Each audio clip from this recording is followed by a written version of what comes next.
Күні кеше Еңбек және халықты әлеуметтік қорғау министрлігі ресми хабарлама жасады.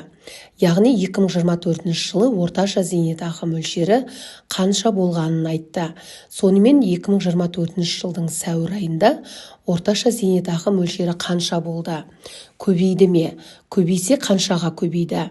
Тақырып қызықтырса видеоны қарап шығыңыз. Достар, арнамызға жазылуды ұмытпаңыздар.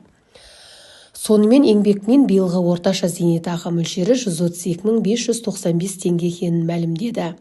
Ведомствоның мәліметінше жыл басынан бері республикалық бюджеттен 926,5 миллиард теңге сомасына зейнетақы төленген. Оның ішінде базалық зейнетақы төлеуге 291,1 миллиард теңге, ынтымақты зейнетақы төлеуге 635,1 миллиард теңге қарастырылған.